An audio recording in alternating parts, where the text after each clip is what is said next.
to the Michael Brooks Show. We are broadcasting live from our different quarantine zones across the whole wide world, or just across New York, with super producer Matt Leck. Hello. Economist and country music advisor David Griscom. How's it going? Going good on this week's program. Toure Reed.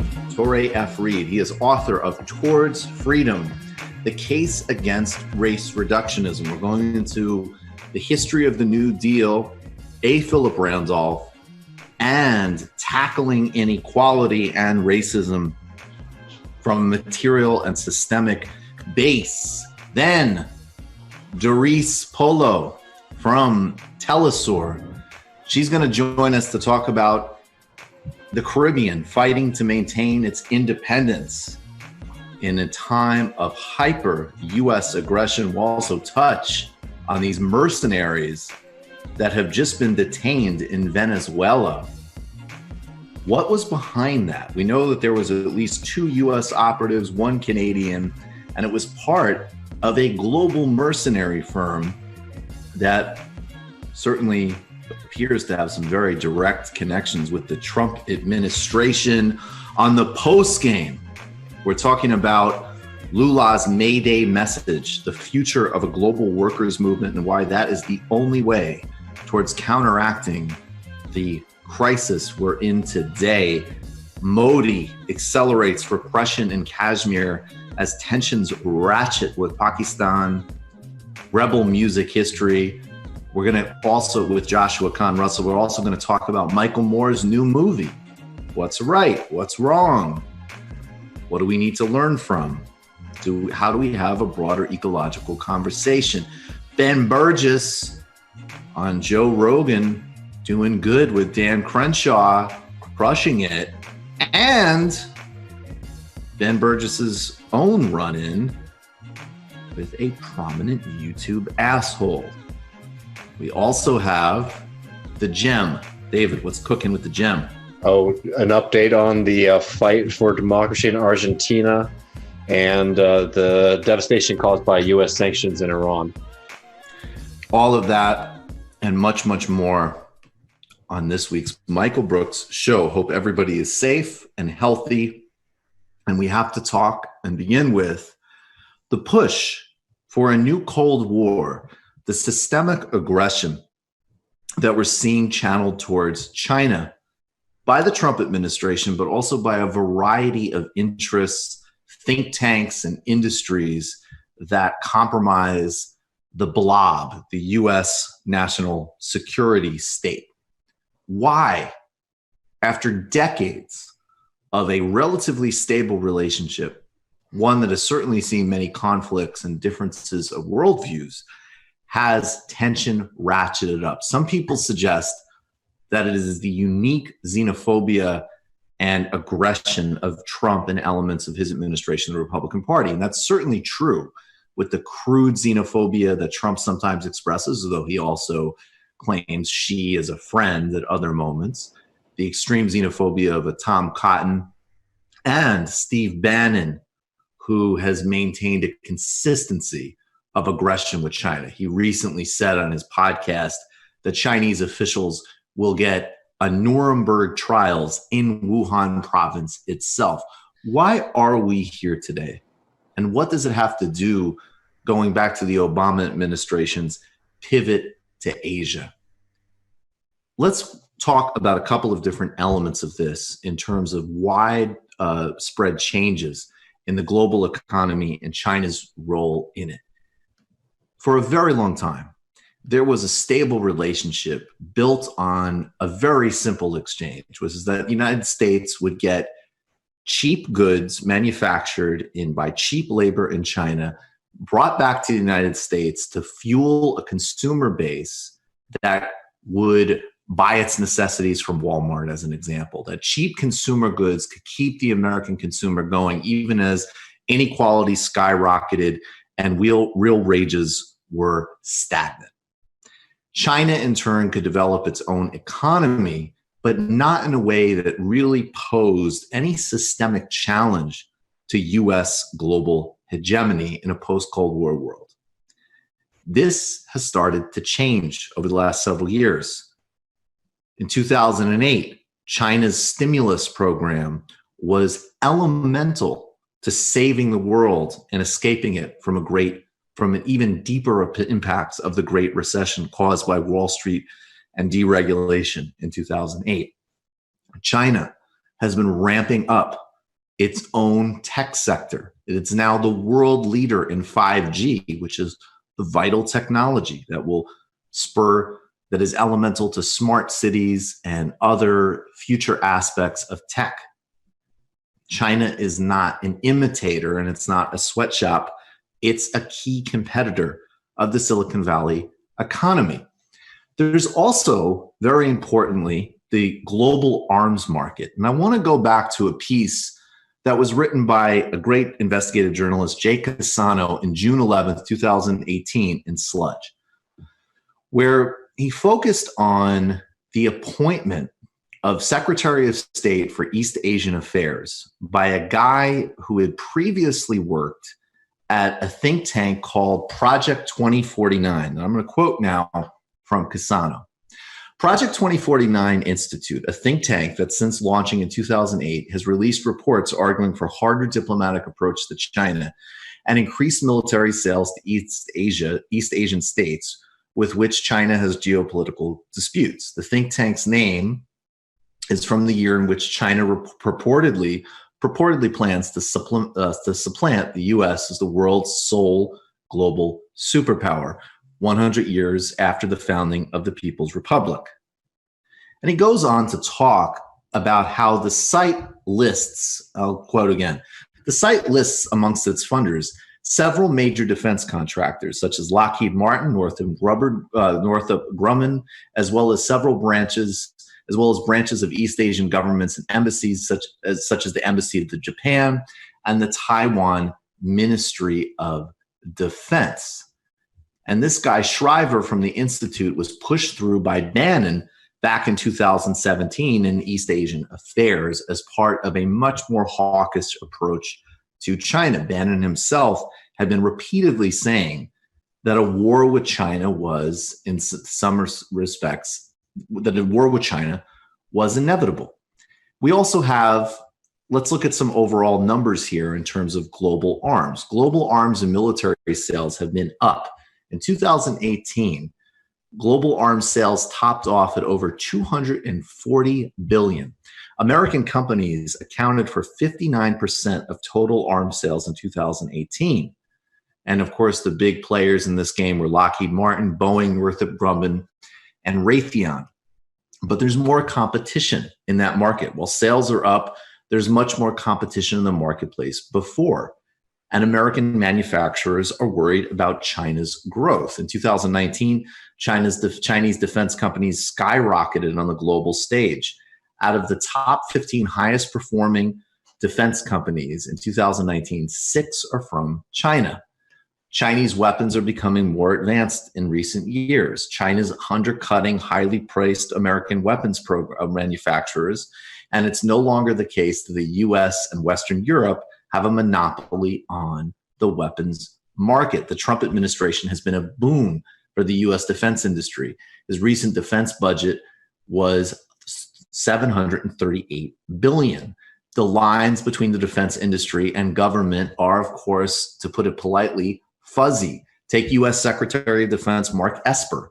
Esper is a former Raytheon lobbyist and an award-winning one, in fact. He went into government and took deferred compensation package with the weapons manufacturer, meaning he will get paid out in 2022 based on the price of Raytheon stock. He's been leading the charge to ratchet tensions with China, particularly with regards to Afghanistan and Africa. Esper has had this to say: all these places where I can free up troops and either bring them home or allow them to rest and refit and retrain them to reallocate to Asian Pacific region to compete with China, or reassure our allies to conduct exercises and trainings. These people will benefit from a higher tensions with China. American weapons manufacturers and far-right tech executives seeking further sanctions against their Chinese competitors.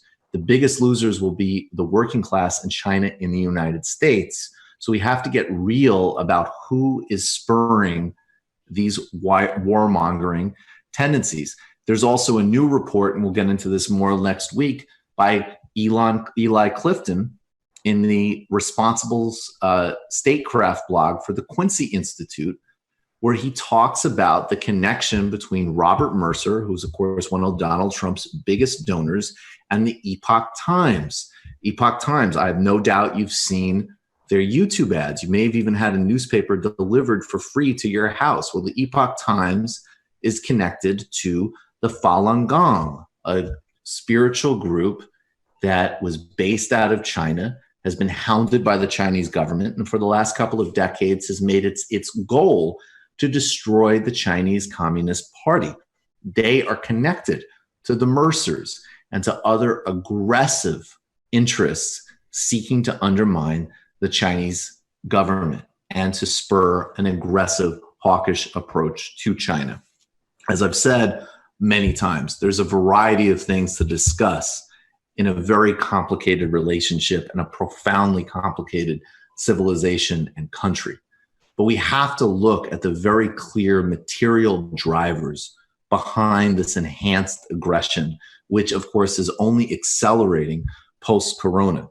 Was there problems with Chinese transparency in the beginning? Yes, for sure. Does China have its own internal problems? Obviously. But without a doubt, the United States leadership, which has already been looking to blame and escalate with China for quite some time anyways, is still offloading its profound, grotesque failure in the face of corona to accelerate an agenda against China that has already been in the works for quite some time. And I can assure you that your personal well-being is not going to be measured in the performance of Lockheed or Raytheon in the global arms market. So we need to be serious about the material drives behind this, and we need to step back from an aggressive, belligerent, dangerous escalation with China now. Do you guys have anything to add, please? Well, I would just say that, it's very important to pay attention to the role that these weapons manufacturers in the United States. Is that an ice cream man behind you? There is. I'm sorry about that. No, it's fine. I love it. It's gone now, but these the weapons manufacturers, like they do play like a major role when it comes to U.S. policy and the U.S. government. Directly, as we were talking about with Esper. And the incentives that these people have in the corporate structure are really perverse. So, for example, when the United States murdered Soleimani in earlier this year, Northrop Grumman's shares just skyrocketed. And if your pay package, right, is tied to that stock, you can end up getting a couple $1 million bonus, overnight based on military decisions. So they don't even need for there to be directly war as much as they need there to be speculation about conflict and tension. But as we know, having people, trigger happy and sitting on borders and ready to ratchet up tensions is a very dangerous situation, especially with a nation like China. So it's really important that, we don't sleep on these kind of stories as, kind of in the weeds as they are about the financial relationships of certain secretaries and members of the federal government are. I mean, these are really crucial and they drive a lot of history, unfortunately. Right. 2 times in the past week when the Epoch Times has been brought up on Majority Report, I'm pretty sure it's different accounts come with these talking points like, hey, at least they're actually putting out a print edition. So they're like, not only are they spamming the ads, they're like having people go in and comment. I don't know if you can set an alert for like if you get mentioned in a live stream or something like that, or if they just have people on stuff. But like, it's amazing that effort. Yeah. Oh, and we're going to see. I mean, the Eli Clifton reporting, and hopefully we'll get him on the show, has shown, the Mercer connection. I have no doubt, that's going to be connected with whatever intelligence industry, whatever intelligence sectors involved in this as well. And I will say too, like, I'm not, I think there's one where we need to be really careful Was Falun Gong as a group in the in China in the 90s treated pretty brutally? Yeah, it absolutely was. Again, this is where I think we need to just be real and not deny the obvious. It was treated incredibly brutally. There's actually an interesting history there too of the ever-changing relationship between the Chinese government and interests in things like qigong and different types of spiritual and traditional practices. Because initially, Falun Gong's leader was actually absolutely publicly accepted and even in some ways supported by elements of the Chinese government. And then there was concern about some of the power accumulation. And also, absolutely, I would say, again, they were treated extremely brutally. They were internationally recognized for how brutally they were treated. And of course, the group, in my view, had some strong cult-like tendencies, in my opinion. And now, we see them sort of reinvented and at the center of global politics as an instrument of extreme far-right aggression against China. But it is important, again, going back to the pivot of Asia, to pivot to Asia, and what the actual strategic point of TPP was. So TPP, yes, was another corporate written trade deal. The ground rules favored pharma and the financial industry and so on, without a doubt. And Democratic leaders have always said that their trade agreements are better than the ones that came before and have more labor and environmental standards. But at the end of the day, of course, the TPP was a corporate written trade agreement. But the geostrategic purpose, and it was very interesting if you read people like Krugman, who, I think to some extent his views on some of these trade agreements had changed a bit, but he sort of was like, I don't really get the urgency for this one. A lot of trade is happening in this area anyways, and I'm not really getting what the game change is. And that's because he was just looking at it economically. I mean, TPP, at least as it was formulated at the time, did not include China. And it was a harmonization of a vast trade network circling Chinese, perceived Chinese interests, and obviously in, deepening the relationship with a place like Vietnam as an example. So this tendency and the concern from Silicon Valley and the concern from the arms manufacturers, this is deep and bipartisan stuff. It's also why, again, that the Biden ad doesn't happen in a vacuum. And I want people to look at it in a more, I want people to recognize that might be a political winner, frankly. People should be real about that. I also want people to realize more ominously that it isn't just like, oh, let's just slap out some xenophobic ad. This stuff is deep in the foreign policy establishment. Is it more belligerent and dangerous with Bannon and so on? Absolutely. But if you even look at, a venerable scholar like Orville Schell, who's been kind of like one of the great mainstream scholars, and he's really worth reading. I'm reading a great book called Wealth and Power, China's Long March to the 21st Century right now. It's a really, really good book with a very nuanced treatment of figures, including Mao. But, Schell is in, places like the Asia Society. Again, people shouldn't look at these things conspiratorially, but this is where the intellectual infrastructure of U.S. foreign policy gets created in places that had been much more liberal, and we have to just keep pushing trade and building the relationship and, cajoling on human rights. Now these places are putting out, much more measured, but they're putting out documents on strategic competition with China, the changing dynamics. This is where we are, and we need to really clearly understand the interests that are driving where we are now. And again, that really actually is, in many respects, entirely independent of what you think of the Chinese system one way or another, unless you want to build a fantasy that it is like a modern-day Nazi state. And that is crazy. Yeah, that really needs to be pushed back on. And I don't mean that, I'm talking literally just from an expansionist perspective. I'm not even talking anybody that is an extraordinary historical comparison to see people start to trot out. Mm-hmm. Well, I would just add about what you're saying about like the think tank apparatus in DC. It's incredibly important, and you don't have to be conspiratorial to understand that like having like the knowledge creation powers in that city are very important and powerful. And specifically, like a lot of groups understood though that there were spaces that they could, find themselves in. Because if you're a senator or a congressperson and you're voting on bills on things, across the country and subjects you don't understand, and then, voting on things and getting involved with countries that you don't understand the dynamics on the ground, it's very helpful if somebody walks up to you and gives you a very clean packet of information, says like, okay, here are the good guys, here are the bad guys, this is what you should do, right? And, these organizations have tremendous amounts of power, and that's why the rich spend so much money propping them up. The kind of like think tank industrial complex is a real threat, just as strong as the military industrial complex. And it's just like, if you spend time in DC, you really start to see how influential and prevalent these organizations are, and also how divorced they are from like popular support.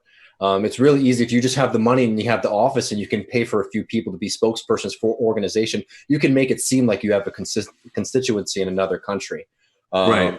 And that's why they've been so influential. It's important for us to try to counteract that as much as we can. Obviously, we don't have the ears of as much of those people in power, but it's definitely something that we should pay as much attention to as we do the weapons manufacturers.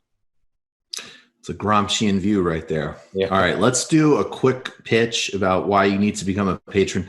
We're back to our goal, even in this time. We got to get to 4,000 patrons. Ultimately, we'll keep growing and growing, but 6,000 is the one that's sort of like in the slightly, near far horizon. And the one that we want to hit this month or next month, and the latest, is crossing our first 4,000. We got to get to Toure Reed in a few minutes, but David, tell the people what it is. I mean, look, our Patreon is probably one of the most comprehensive out of anyone making shows, on this level. Each week, so every Monday, I get up and I find a few pieces that are on my mind. I put together a kind of theory reading group. We're reading things like this week. We took a deep dive into the Communist Manifesto with a really great text by Samir Amin. On top of that, you're getting all of these exclusive interviews that Michael has been putting together that have been encompassing everything, from like the history of the left in Brazil to, cultural topics, etc. I mean, like, it's a really wide base of things that we're covering. And it's really important that, we're able to continue to grow in the way that we have. We're not really able to, get by on the YouTube stuff, for example, because YouTube is a kind of corporation that's very much set up to prevent us from having the kind of interesting conversations that are needed, right? YouTube wants viral clips. They don't want nuance. And we're able to provide that to people because we have this really vibrant Patreon community. And it's something that I'm really appreciative of having that base, because it lets us create the kind of program that is needed. So, if you can, definitely try to support us on Patreon. It's a big help. And, we've been continuing to grow, and, it's a really beautiful and vibrant community. Absolutely. So go to patreon.com/TMBS and become a patron. And again, there is a lot more content you get, but it really does support the whole infrastructure, obviously, of what we do, which is this main show on Tuesday. We've been doing Thursday streams. We're doing a Sunday economics series. And we're also working on a couple of TMBS guides, which I'm very excited about as well. People, of course, have jumped off. Although, again, we're fine. Things are still really strong. But if you're in a position where you can jump in, then it's time to make that decision and jump in and get us to that 4,000 goal. And also, definitely, if you need a deal of some type, let us know. Go to Red Emma's, buy a copy of this book, Against the Web, Cosmopolitan Answer New, right? And there's a lot of reviews of it now on Amazon, so appreciate that. Go over there, throw a 5-star review. We're going to take a brief break, and we'll be right back with Toure F. Reed. We're talking about his new book, Towards Freedom, The Case Against Race Reductionism. Welcome back to the Michael Brooks Show. Joining us now is Toure F. Reed. He is the author of this book, which you can buy at Verso, Toward Freedom, the Case Against Race Reductionism. He's also professor of 20th century U.S. and African American history at Illinois State University. Touré, thanks so much for being here. Thanks for having me. It's probably not too much of an exaggeration to say I'm nearly starstruck. I've watched your show many times. That's ridiculous, but I appreciate it. I'll take it. I'll totally take it. We do a good show. So this book really gets into the history of so many misperceptions, basically, of the New Deal and of the relationship between labor, race, and poverty and inequality. And I'm wondering if you could kind of work it backwards for us, because I sort of took away from your book basically as like a policy prescription that if you're concerned about equity, inequality overall, including racial disparities, you pretty much need to push for an agenda of public good, social democracy for all, and then an extremely aggressive agenda around basically civil and legal equities with regards to, voting rights and ensuring like actual civic equity. Does that sort of synthesis make sense? Yeah, I think that you hit the nail on the head. I mean, when I started writing the book, the inspiration for it was an article that I'd written for Jacobin in 2015 called Why Liberals Separate Race from Class. And it was inspired by a then commonplace critique of the Sanders campaign coming from a stratum of activists, some in the orbit of BLM, that, I think mischaracterized him as a class reductionist. And more to the point, and I would say they mischaracterized him as a class reductionist because I think the framework doesn't really exist as such. Hence the title of this book, Race Reductionism, right? Or at least the Case Against Race Reductionism. But what was striking about the mischaracterization of Sanders was that it was also historically inaccurate.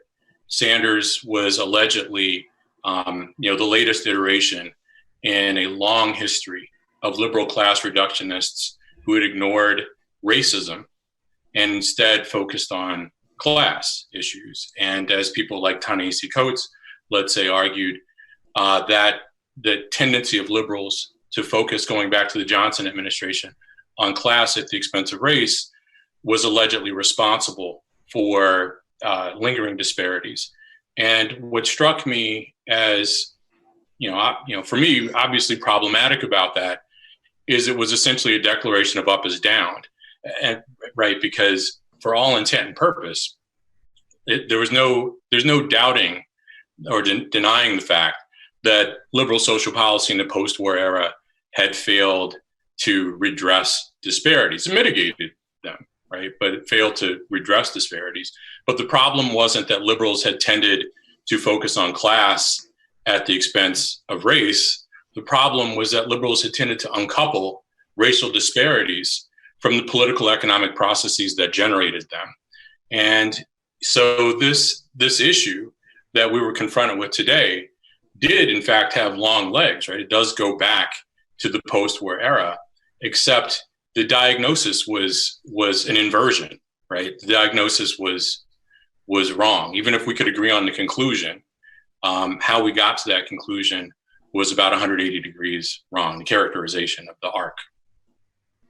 So let's go back to the New Deal. And you do an amazing job of talking about what actually happened economically during the New Deal and what strategists and important leaders like A. Philip Randolph were actually doing during this time. Because it seems to me, I mean, I don't want to be conspiratorial about it, but there is an interesting symmetry of, like, there's the broad critique of the New Deal that you hear from some socialists and Marxists, which is basically, it's an appeasement of capitalism, and it's not durable because as long as capital interests can reassert themselves, then these programs are always in jeopardy. Then there's just the truism that literally nobody denies, that there was, because of political compromises with the Jim Crow apartheid South, that there were some racial biases, obviously.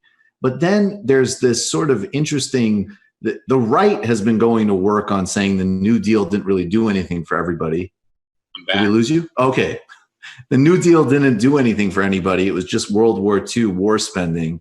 And then neoliberals have kind of been basically saying that to the extent it did anything, it was purely basically for white industrial workers. And you say that the numbers not only don't back that up, it also really eliminates the role of basically really extensive and sophisticated Black organized politics during the whole time that this was taking place. Yeah.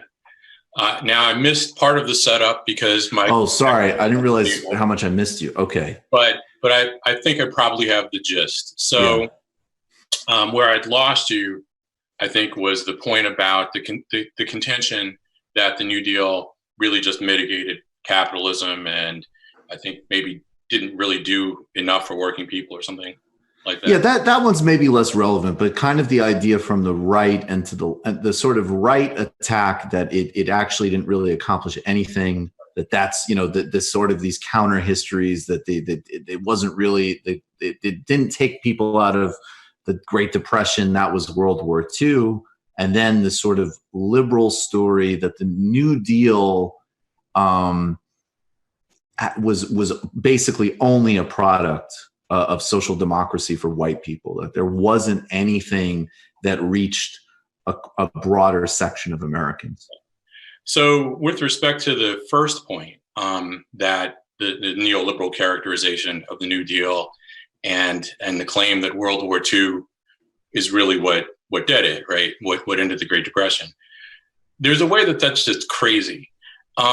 Insofar as I think, how long have we been at war now? I mean, we've been at war against a tactic since well before, someone threw a shoe at President Bush and my favorite Bush meeting. But anyway, in Iraq.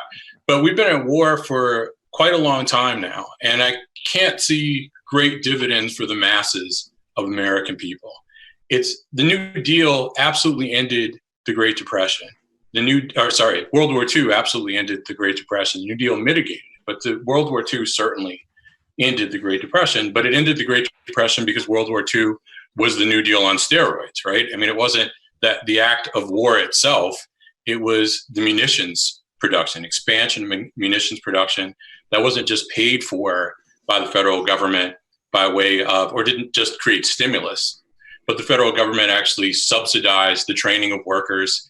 It subsidized the acquisition of factories that were designed around workers who needed a quick transition from agricultural work to factory work, right? So it was a massive government intervention. Oh, and then there's conscription that certainly added to a low unemployment rate of, I think, about 1.4% or something like that when all is said and done. But again, fundamentally, the positive effect on the U.S. economy derived from World War II was that it was very much like the New Deal on steroids. What's interesting about that characterization, though, that the right or neoliberal characterization, because Democrats often enough make some version of the same case, is that there were people who will connect the first point to the second point, and that notion that the New Deal only benefited, to whatever extent it was social democratic, that it only benefited whites. What's interesting about that is that in the late 80s through the Clinton years, there was a stratum of left academics, people like Michael Katz, Michael K. Brown, Joe Cordano, Adolph Reed, who all made the point that the New Deal's rewards were unevenly distributed, right? They all made this point, but they made the case first in a defense of programs like AFDC, programs that benefited Blacks disproportionately, from AFDC to affirmative action. But they didn't just limit their defense to means-tested or targeted programs. They actually made a case demonstrating that the principal beneficiaries of New Deal and post-war liberalism were whites, right? That the New Deal and post-war liberalism were responsible for the expansion of the white middle class that we all love so much, the white middle class of Lohr, they made the case for return in the Clinton years, as Democrats had embraced Reaganism, to a kind of public good oriented approach to governance.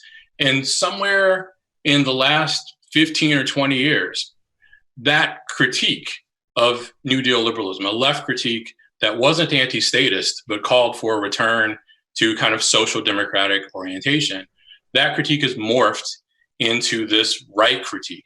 And one of the reasons I think it's morphed into the right critique is the failure to consider the New Deal's positive benefits for Blacks, right? Because in a sense, that's the leading edge of the case against social democracy in the last decade, or certainly in the last several years, has been some form of identity politics. And that, of course, begs for some reflection on the New Deal's positive benefits for African Americans. The most obvious, and I don't know how people look past this, the most obvious example of the New Deal's positive effect for Blacks can be found in voting returns.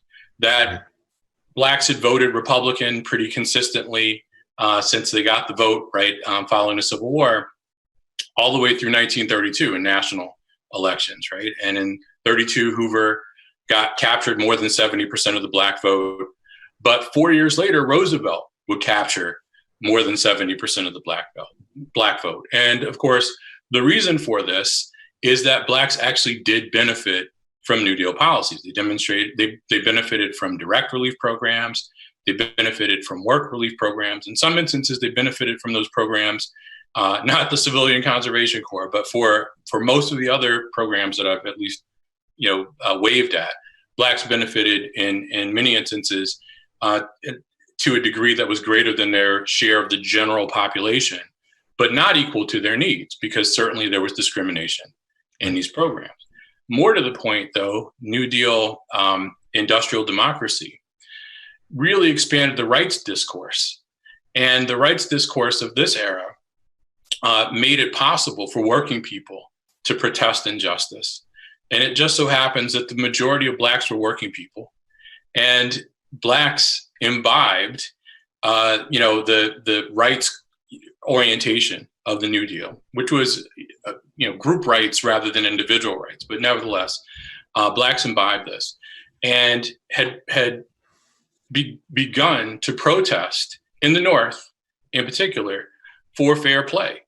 And much of Black politics during this time period reflects the kind of class politics of the era of the Popular Front, right? I mean, that Blacks were advocating not just sort of, ending Jim Crow, but to a degree, the fight against Jim Crow had receded. I mean, Blacks never liked Jim Crow, but the fight for something abstract, as abstract as Jim Crow, had given ground to a fight for economic fair play, right? So the New Deal would have a transformative effect on Black politics. And you would have Black labor leaders like A. Philip Randolph, who I think you mentioned earlier, but also by the mid-1930s, even at the start of the New Deal, groups like the National Urban League and the NAACP began to question, particularly in the case of the NAACP, question the footing that had focused on their institutional footing, which had focused on, again, the fight against racism, right, and 14th and 15th Amendment projects, and instead began to advocate for an economic orientation, because that's where the masses were. And while the NAACP wouldn't embrace a kind of economic orientation for a lot of reasons in 1933, when it first began to explore this as a project, the Urban League, at least for a few years, did. And so by the start of World War II, for sure, most Black civil rights groups, certainly mainstream Black civil rights groups, had embraced a kind of class-oriented approach to racial equality, which, among other things, and I'll stop this rant right after I make this point, centered on the notion that one could not disentangle racism from political economy. They presumed, many Black leaders of the Depression decade presumed, that race was the lens through which, I'll move away from the lens metaphor. Race and racism had functioned to rationalize capitalist exploitation. Blacks and whites were basically in the same boat because the majority of whites were working people. working class whites maybe were in a higher berth on that boat, but nevertheless, they were in the same leaky boat. And so they had begun to advocate, the leaders of the NAACP would be they, or the National Urban League, or the National Negro Congress, would begin to advocate interracial working class cooperation, interracial working class solidarity in the fight for racial fair play. Yeah, and so there's a couple of important points I want to kind of underline here, and tell me if I'm wrong. But so one is that obviously every single category, that we're talking about, whether it's communists or NAACP or the Urban League, of course there is an agenda on dismantling Jim Crow in the South, and also telling the North basically that, sure, formally there isn't a two-tiered racial society, but functionally there is, and we have to get rid of that. But that ran tandem with the class agenda. There was not this split that you retroactively see read into it today. And again, I'll globalize it.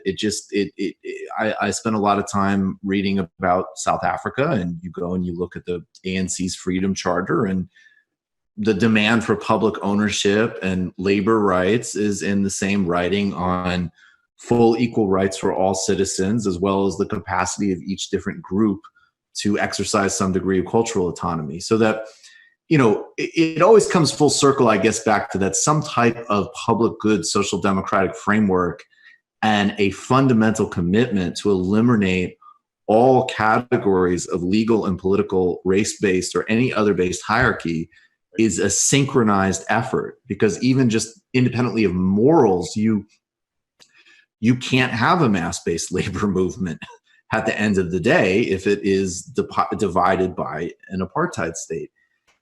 When you go into, and I want you to speak specifically about Ta-Nehisi Coates, because you go into his work on housing discrimination, and I think this is very interesting because, again, and this was what happens a lot in the book that people should know. You're not negating the, legitimate points that people make, but you're enlarging it and materializing it. And your read of his history of redlining is fascinating, partially because you say that this gets attributed, the housing moves of the 40s and 50s gets attributed to New Deal policies, but actually this is already a move that is using racial politics, among other things, to get us away from sort of common good labor policies. And that's already another fundamentally big mistake in attributing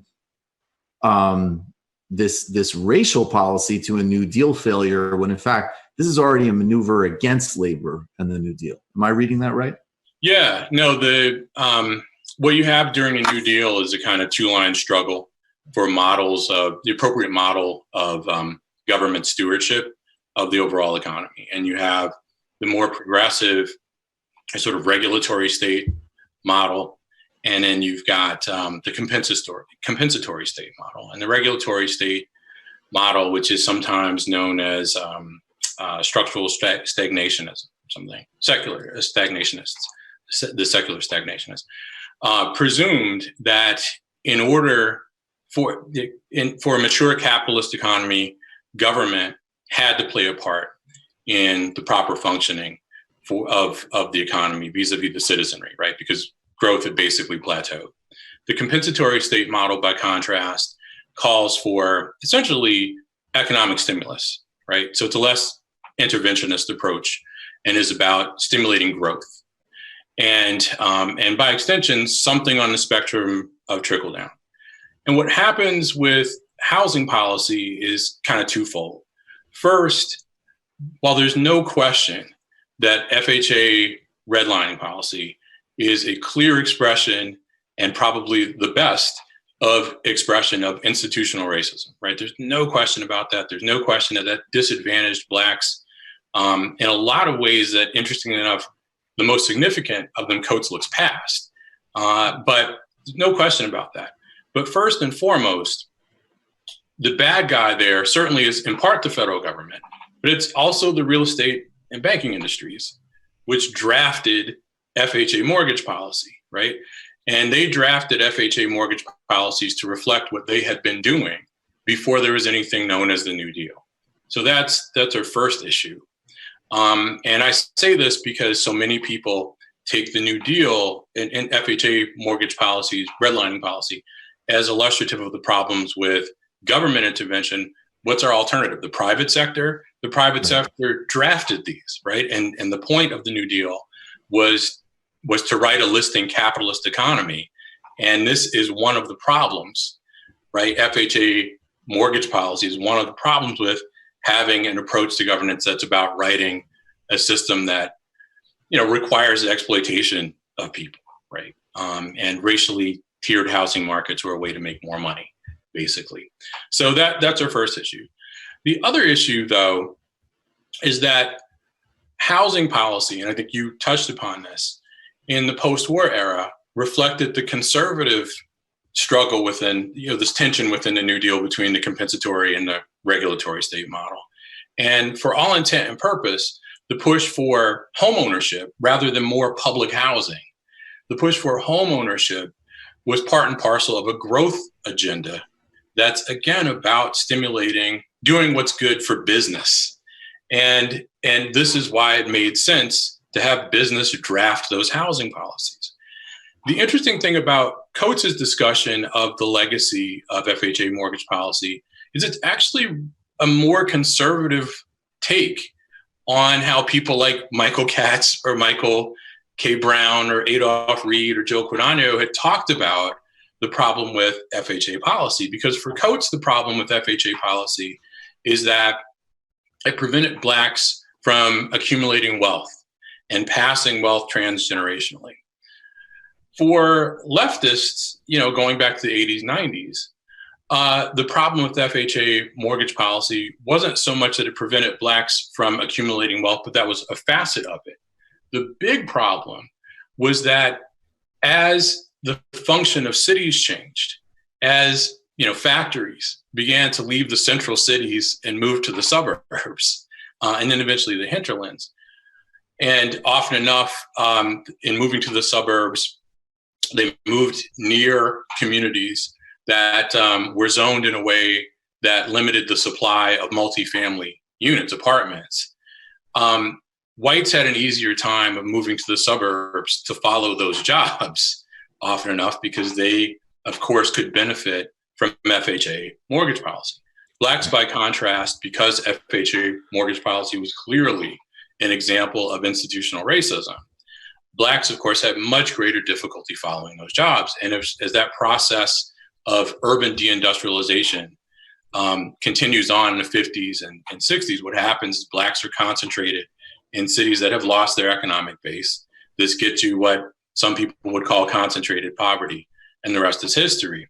So it's interesting that, the current discussion of the problem with FHA mortgage policy, which was real, comes down to a vision of a kind of intra-racial wealth management project, right? That presumes that the wealth that whites have today is owed simply to, benefiting from the wealth that was passed on to them transgenerationally, looking past the reality that for the past 40 or so years, the wages and wealth of the bottom 60% or more of workers, and this is going to include white workers, has been declining. And so they're losing ground as well because the game ain't what it used to be.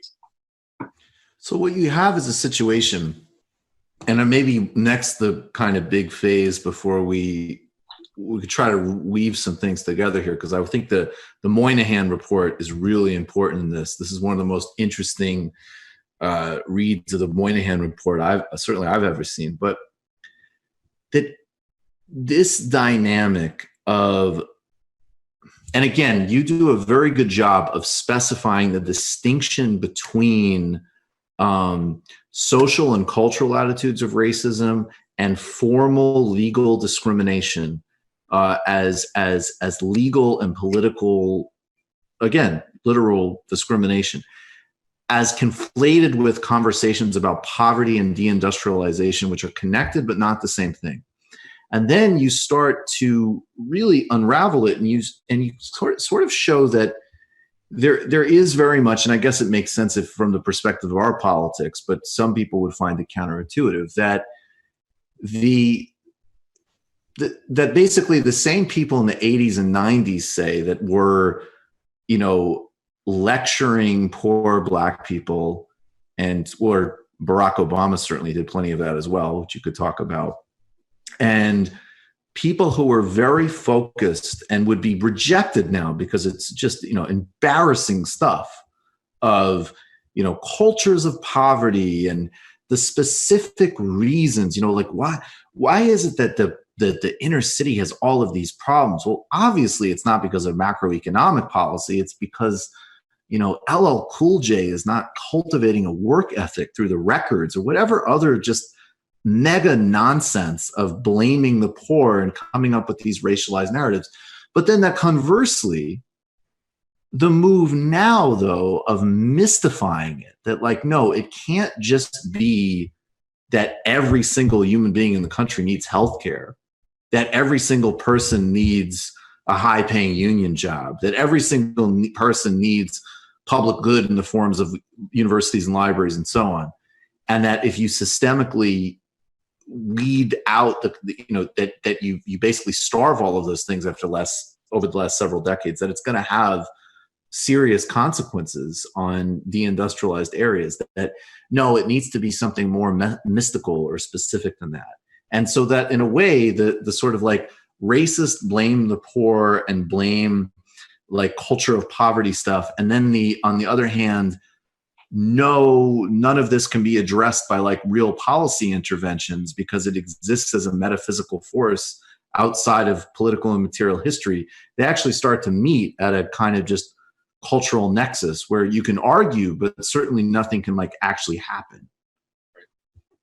Yeah, you have to direct me to the question. I know. I'm just trying, my thing is I'm trying to put this together because you put so much, but I guess in the Moynihan report, you say that a lot of that he's been attacked for developing very racialized culture of poverty ideas, but you sort of trace, if I'm reading you right, that into that some of the people who would sort of attack it on those grounds are basically doing the same thing.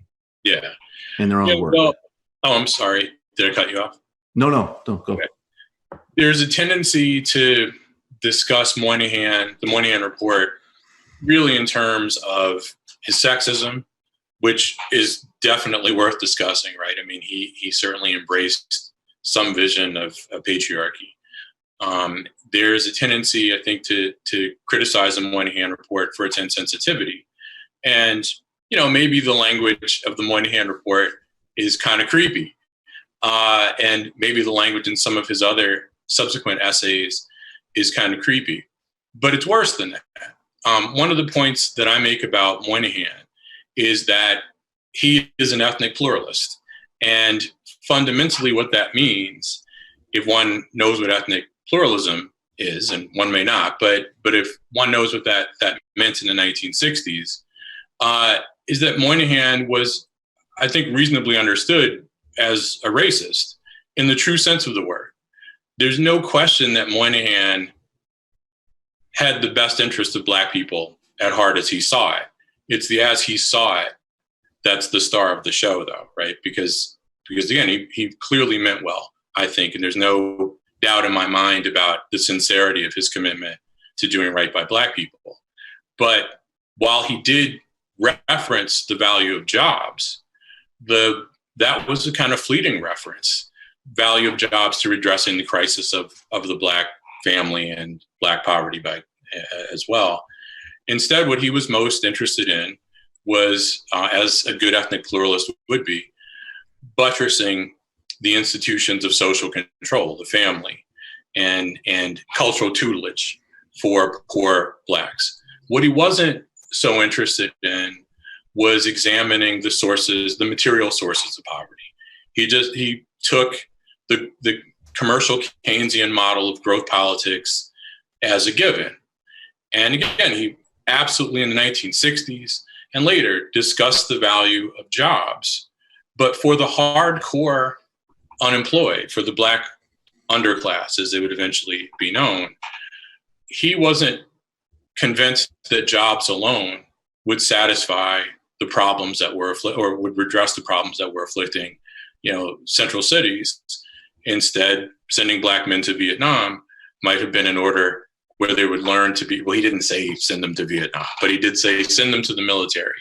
And it's clear that Robert McNamara was influenced by Moynihan when McNamara had signed off on Project 100,000, which lowered the Army entrance exams to swell the ranks of troops who would be deployed to Vietnam, which is why Forrest Gump was deployed, presumably, to Vietnam, and that horribly. He had a good work ethic, though. Yeah, he did. Yeah. So the culture of poverty narrative ends up trumping any sort of political economic, interpretation of Black poverty. And one of the points that I make is that helps to buttress the Johnson administration's the culture of poverty narrative helps to buttress the Johnson administration's anemic war on poverty. In much the same way we would find the Clinton administration would draw on culture of poverty, underclass narratives to co-sign, I don't know, the Omnibus Crime Act or welfare reform or Hope 6, or Obama would admonish Black people around the globe, be they in America or Africa, for the chips on their shoulders or their cultural deficiencies, to basically gloss over what was really the material origin of the deprivation and the disparities that we're left with today. So, and I was sorry I'm rambling earlier, but this is so important that these programs that get falsely conflated with the universalist programs that Sanders was putting forward or you're putting forward, they get attacked, and by extension,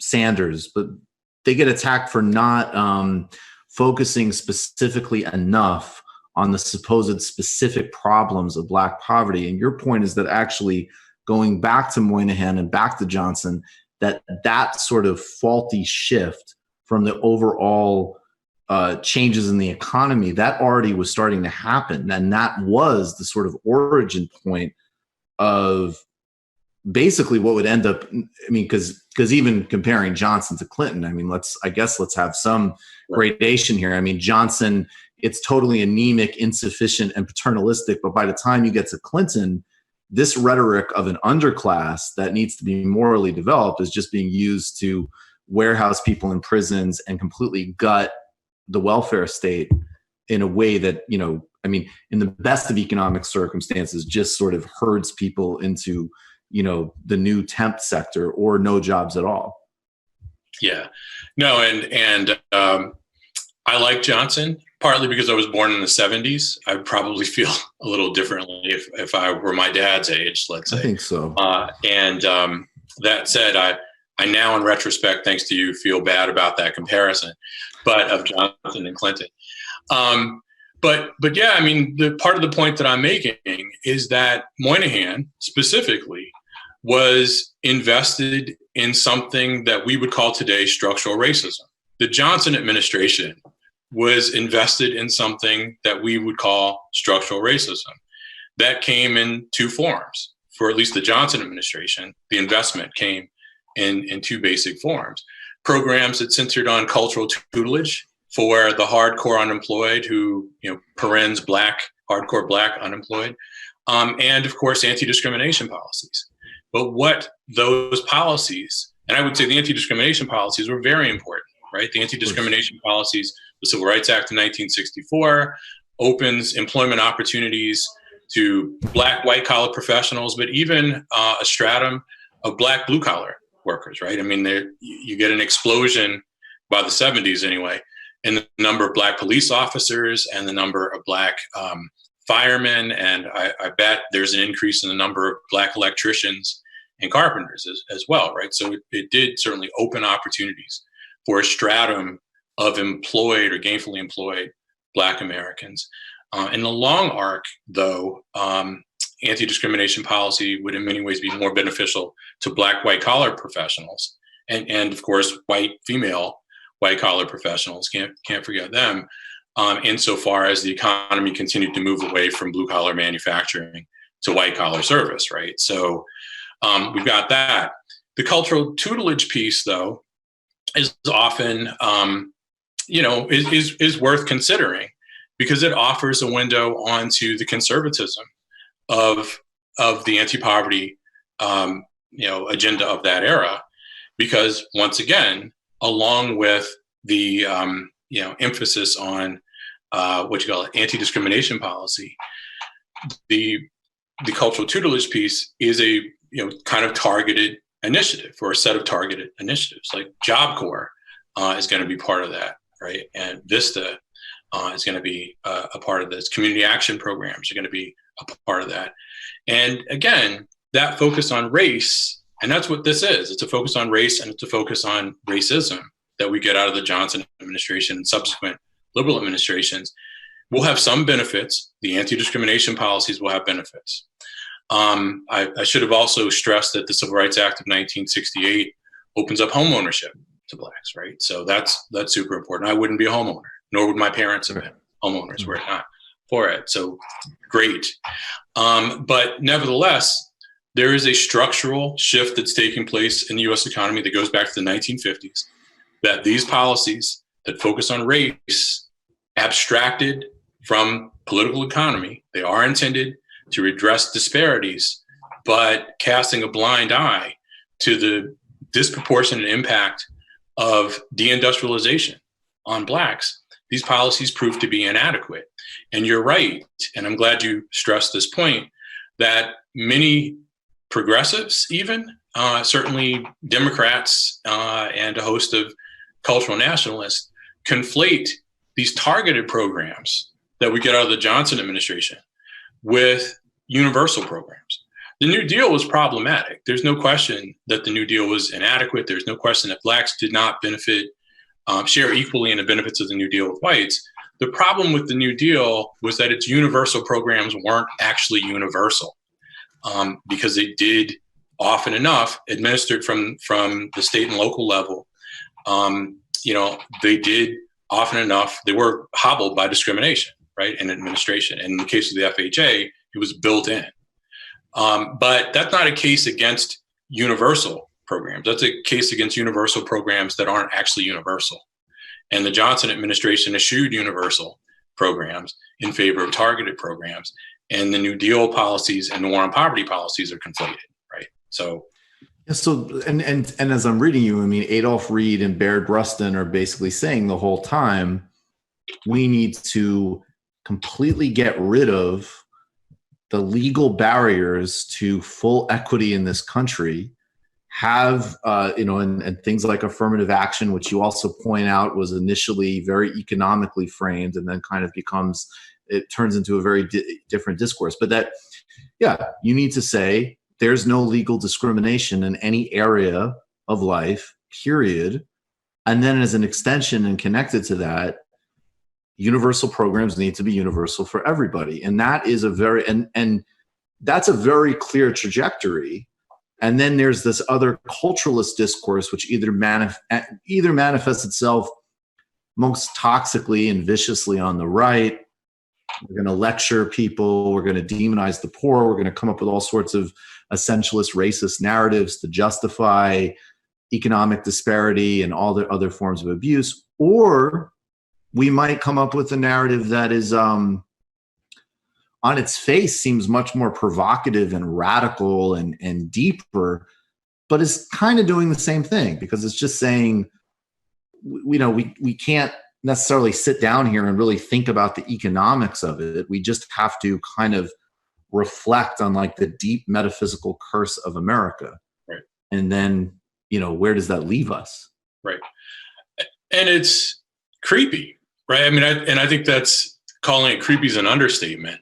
But when we look at the tendency of many of us to just reflexively refer to racism as our original sin or racism being in our DNA, right?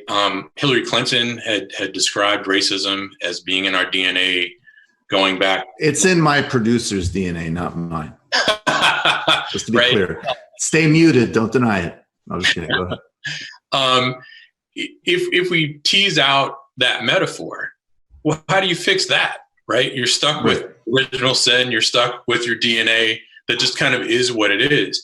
And the reflexive way that people fall back on this, is shades of 100 years ago, or some version of the sci-fi channel's The Devil Made Me Do It, right? I mean, if it's in your DNA, then you can't really be held responsible for it. Racism is not is not the expression of ideological commitments, right? It's just something that's inborn, which would make race and racism the only ideology that you're born with. All other ideologies move with time.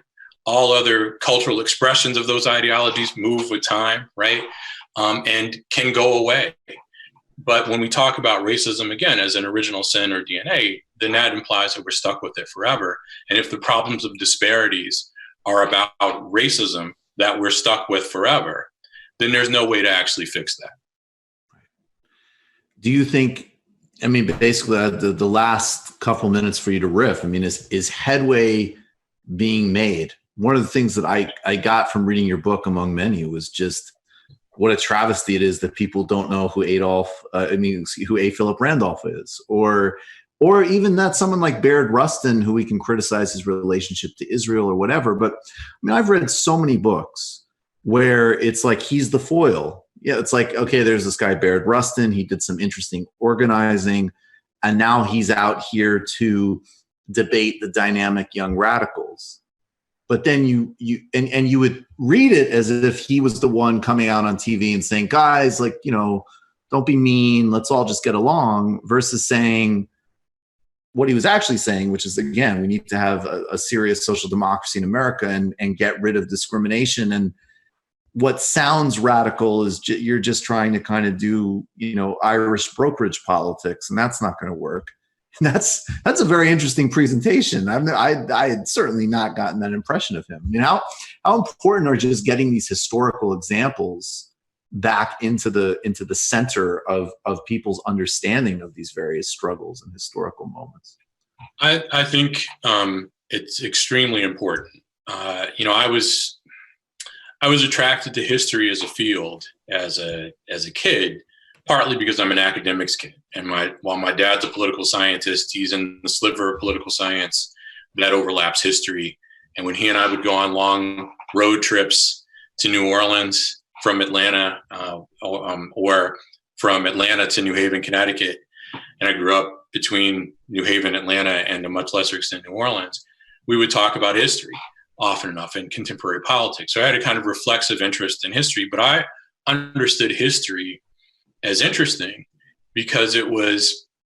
not because I was interested in learning about dead people for the sake of learning about dead people, right? That's only interesting if AMC's The Walking Dead is really more of a documentary or something, right? But I was interested. Right now, this is probably not the best joke, but I was interested in history because it offered some window onto how we got to where we are.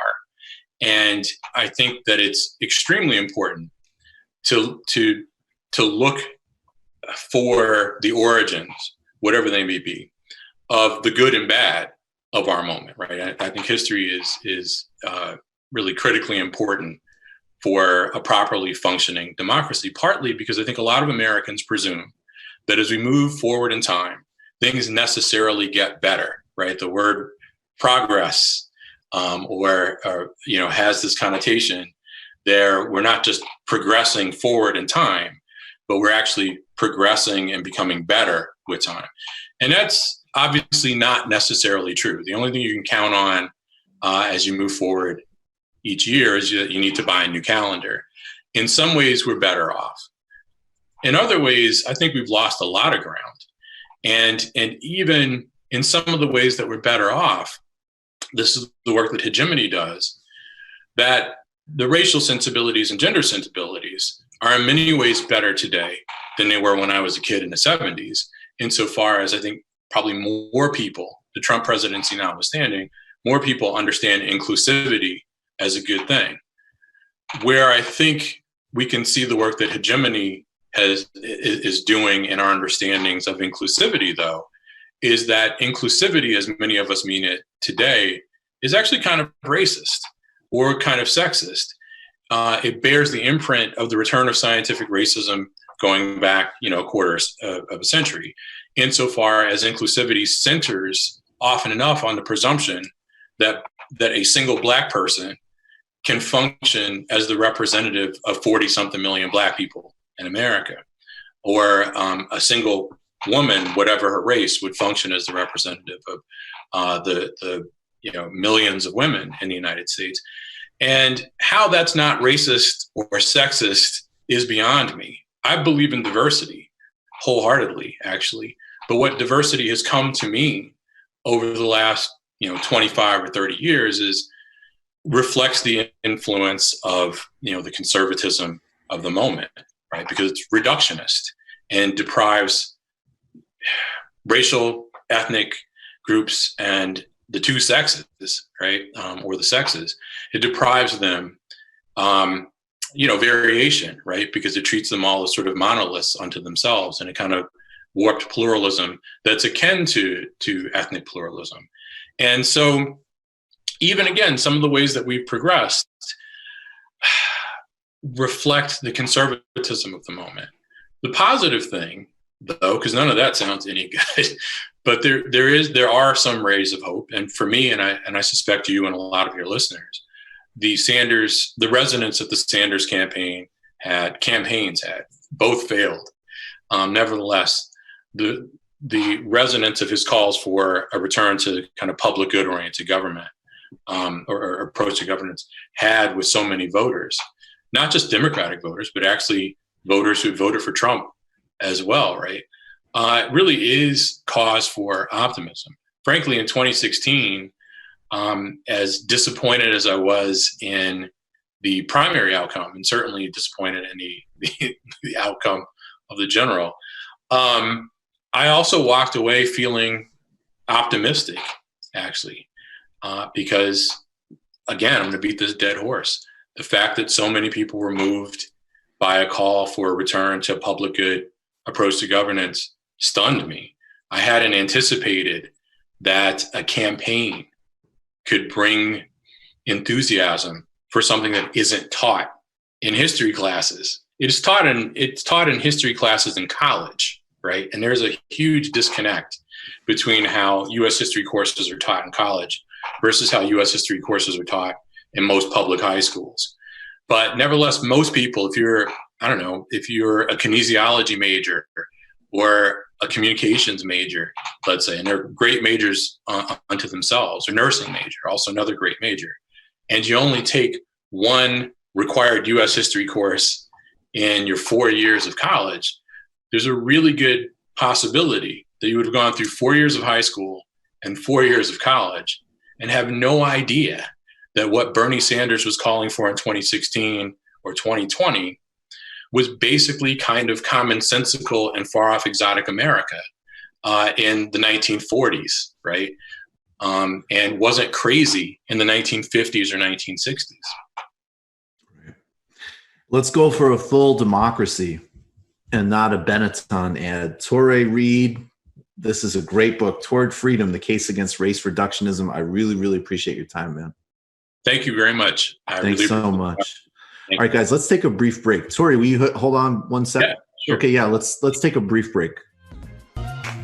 Welcome back to the Michael Brooks Show. Joining us now from Ecuador is Dareece Polo. She is an anchor and journalist for Telesur. Dareece, thanks so much for being here. Thank you so much for having me. So Dareece, a lot of reports coming out today of basically a group of mercenaries that have been detained in Venezuela. A couple of them are from the United States. One is from Canada. Apparently they're part of a private security team, a private security firm, I should say. Yeah. And we know that, the United States has been aggressive since 2002, but maybe particularly aggressive in the last couple of years under Trump with an attempt at regime change. So I mean, we don't know that much yet. The photos are pretty striking, but could you just give us a sense of your read on this with this kind of latest aggression against Venezuela? President Trump says he does not know who these people are, does not know. We've seen the United States sort of increase its efforts to really impose military intervention against Venezuela. And I've spoken to a lot of Caribbean leaders and experts who, some of them have managed to say, we don't think that military intervention will actually take place.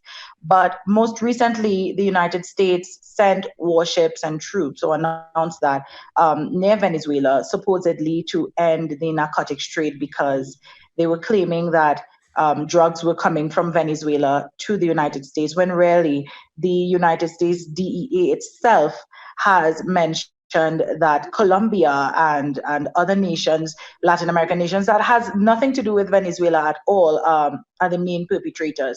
This latest development coming out of Venezuela is really nothing new. It has been foreshadowed for quite some time. We've seen the self-proclaimed president, Juan Guaido, really reach out to the United States and be welcomed by them and their allies to sort of facilitate this sort of intervention and tactics coming out from Colombia. So when we see, we heard mentioned, President Maduro mentioned the two foreigners, one from Canada, as you mentioned, and the United States, Luke Denman, and if I'm not mistaken, the second person, Aaron Berry.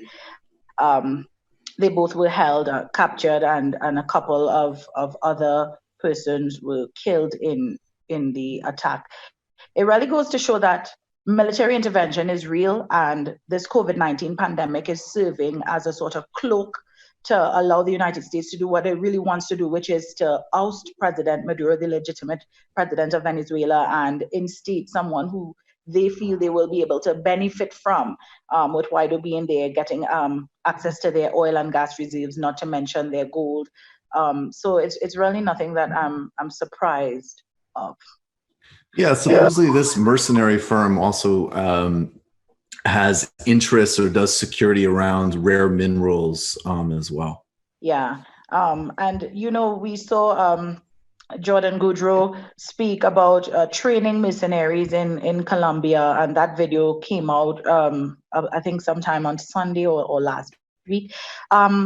These people are fearless. They are fighting on behalf of the United States of America. Donald Trump is claiming to not know or have any real relation to what is taking place. But these attacks, it's clear that it has to have come from a single entity.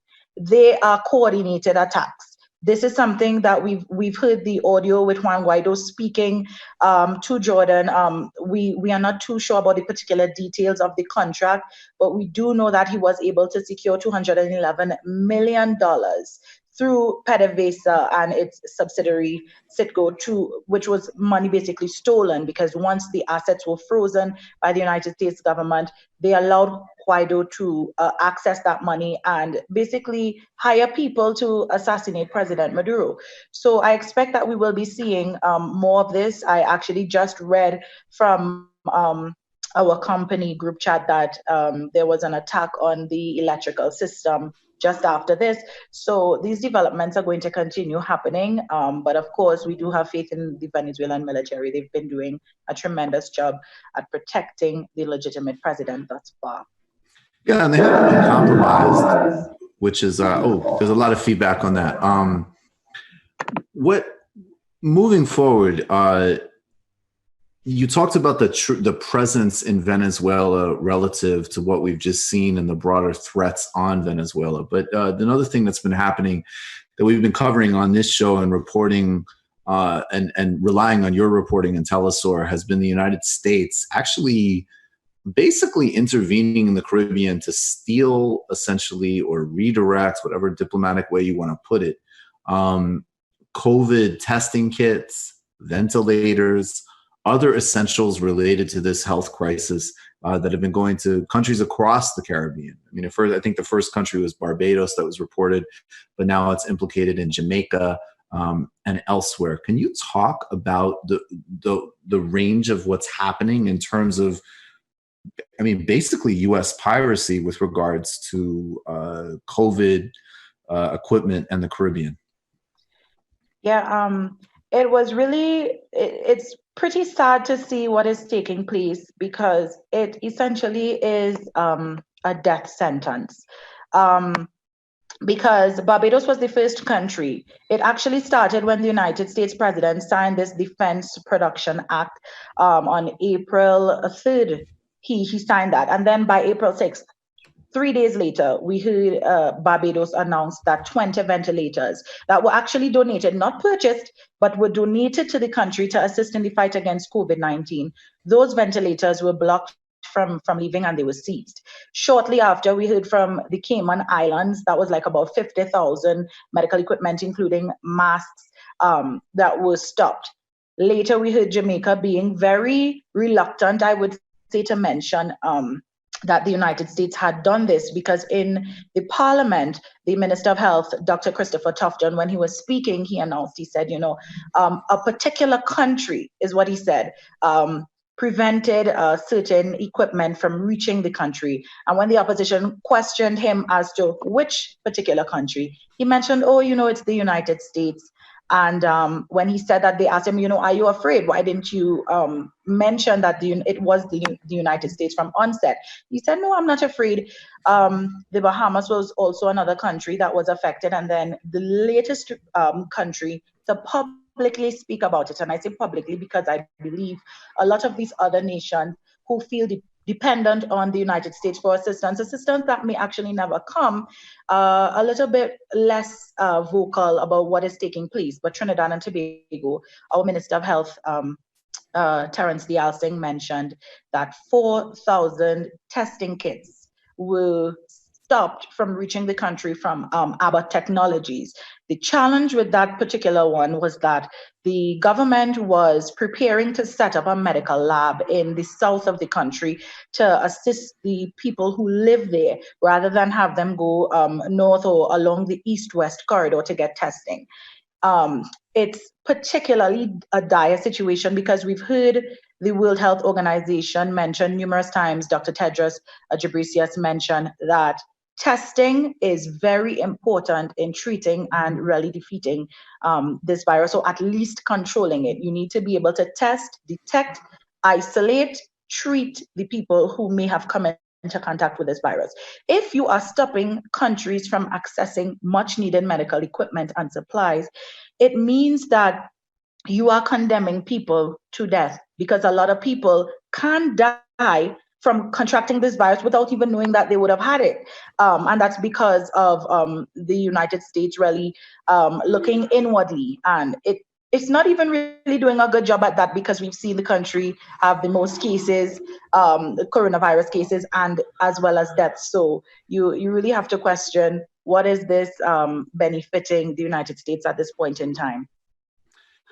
In conjunction with that, we've also seen Venezuela actually, even as it's under this kind of pressure, provide some equipment to the Caribbean. And we've also been noticing Caribbean leaders like, and I always mispronounce, this is a name I do mispronounce, Prime Minister Gonzalez, who is very impressive. Ralph Gonzalez, yes. Yes.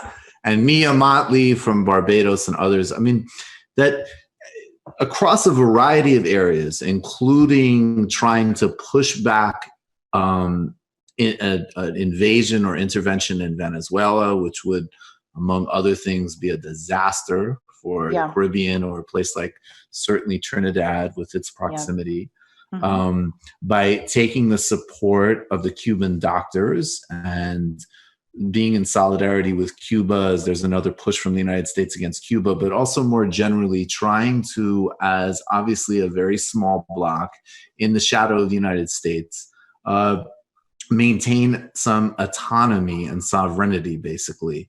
And so can you just give us like a sense of that? Like, who are these leaders? Where do the most of the political, like, what are the political leanings of a lot of these Caribbean states, and how are they banding together to maintain some independence in the United States? I mean, we've already seen, like, as an example, obviously, there's a difference between like a Jamaican response, as an example, versus others. Well, first of all, CARICOM is a very, when compared to these other international blocs, it's a relatively young one.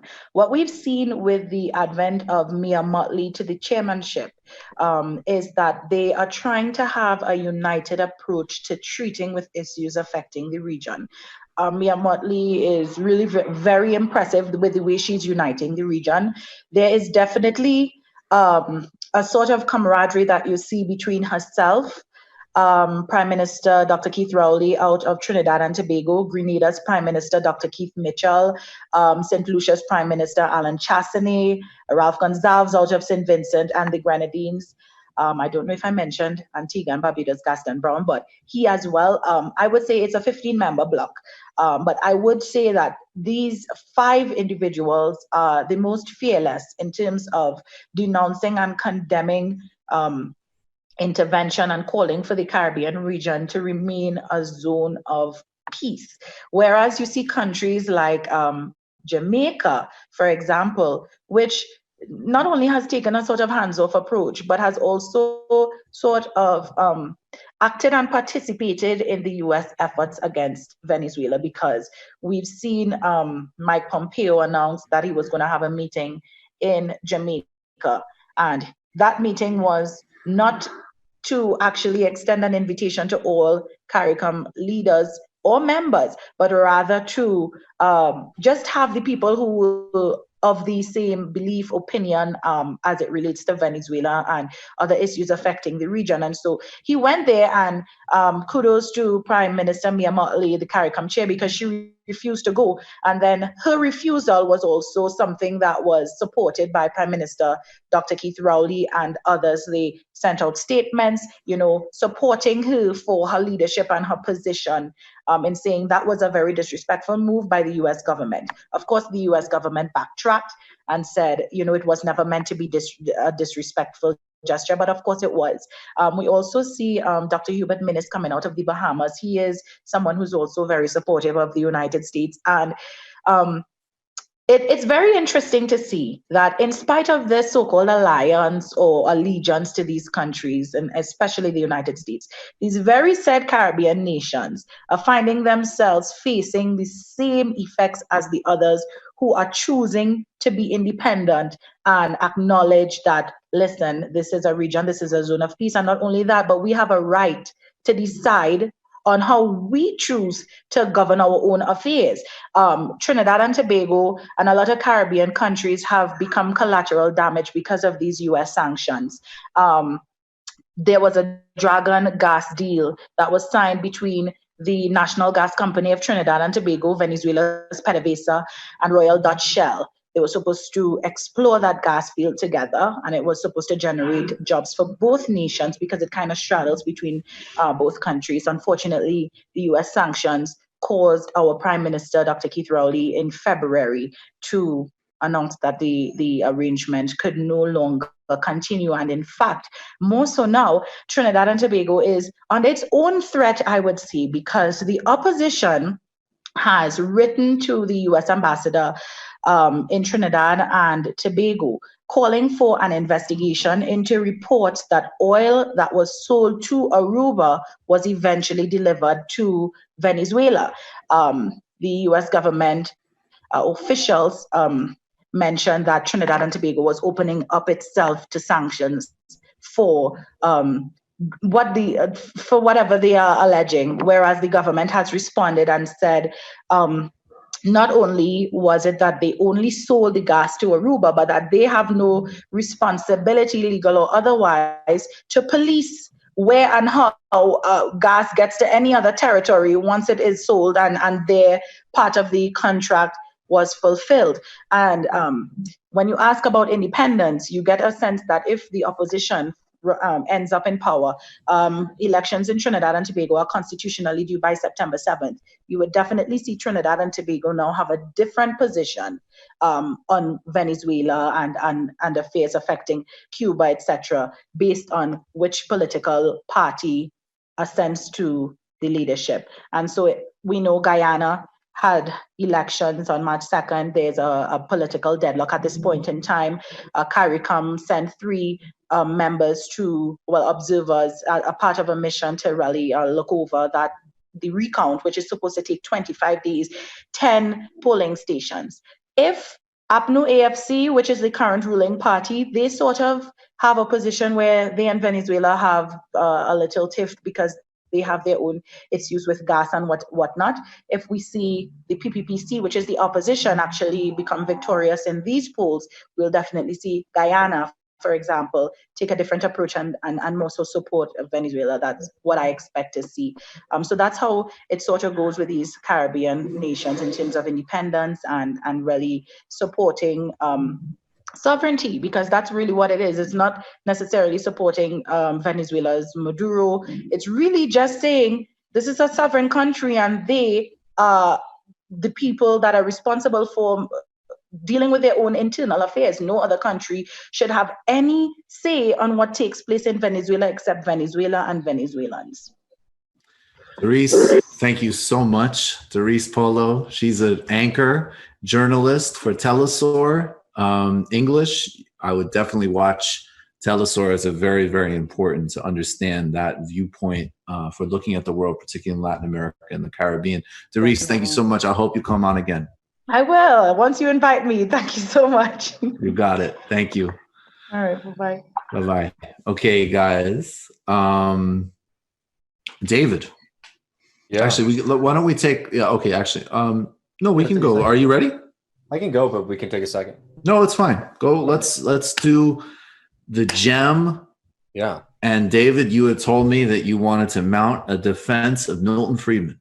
Oh, Jesus Christ. Yeah, you'll know I'm really sick when that happens. But actually, that would be not good. Yeah, there's a few stories that I wanted to cover very briefly and then really focus on what's going on in Iran right now. This sort of flows back into what you were just talking about when it comes to like this response to COVID and coronavirus in Latin America and in the rest of the world as it sort of comes up against, U.S. hegemony. So, we talked a couple weeks ago about what's happening in Argentina right now with this massive debt crisis. And I just wanted to give people a little update. If you didn't watch that segment, check it out. I think it was called, Capitalists Are Holding Argentina Hostage. And I sort of broke down the relationship between the debt holders and the Argentinian government, which is right now is fighting to be able to provide the basic kind of human relief that you need in a crisis like this. And BlackRock, a bunch of other American organizations and international investors are basically trying to hold the country hostage and make these massive debt payments, despite the fact that Argentina, like the rest of the world, is facing a massive shock that comes from the COVID crisis. So just very recently, the foreign minister of Argentina rejected BlackRock's and these other investors' counteroffer. The foreign minister, Martin Guzman, told the Financial Times that the Argentinian government won't accept a deal that's based on illusions and rosy scenarios. And it is a rosy scenario to think that a country that's dealing with an economic crisis compounded with a massive health crisis is going to be able to make these massive debt payments. Debts, by the way, that for the most part were picked up under the right-wing neoliberal Macri government that preceded the current administration. So, BlackRock, Fidelity, T. Rowe Price are refusing to budge, and the foreign minister, the finance minister of Argentina, has said that they are prepared to default on this debt, which would be, there's a lot of consequences that come with it. But basically, they're drawing a line in the sand and saying that they're not going to be pushed around to placate a bunch of wealthy investors in the global north, while they have this massive responsibility to be taking care of their people. So we'll see what happens. Watch out if you're reading in like major American publications. this is definitely the time where these organizations, they start to go on the offensive, right? And you're going to see a lot of stories about the mismanagement of Argentina and the lack of experience of the finance minister, right? They're playing offensive because they know this is a kind of PR game now. So definitely be watching that. And as of right now, they have until May 22nd until they're officially in default. So I'll be sure to keep everyone up to date with this because it's an important story, and it's sort of an example in front of our eyes right now of how this global financial system works to keep countries in line. And that ties into this other story that I really wanted to focus on because it's a massive humanitarian crisis, and that's what's happening in Iran right now. So Iran's been hit very hard with the coronavirus pandemic. It came to the country very early. And even before COVID reached Iran, they were suffering under these horrific American sanctions on the country, not only financially and economically, but their medical system was buckling under the pressure because the United States was basically making it very difficult to get medicines into the country. So right now, there's this massive inflation crisis that's happening in Iran, where people are having to carry around massive wads of cash to make basic purchases. So the country has announced that they're going to implement a new currency over the next couple of years, basically just to cut the zeros off of how much inflation has happened, because people are having to pay for basic goods with massive bills. So that's going to be going on in the next couple of years. But that also doesn't create a lot of confidence in the cash system in Iran.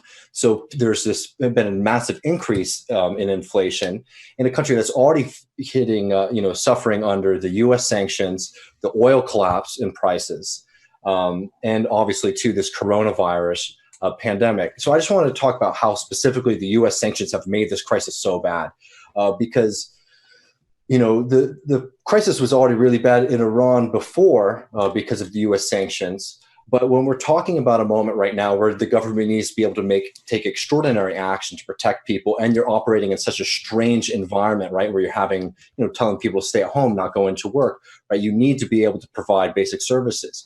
But Iran has basically been tapped out before this crisis even began financially. So to understand what the U.S. sanctions essentially have meant is that Iran is cut off from the dollar economy, the US dollar economy, which is the dominant economy in the world. So, while we've talked about in the show how getting medical equipment and even basic medicines like insulin into Iran has become very difficult, the Trump administration responds by saying, well, we don't have a direct ban on food or medicine for Iran.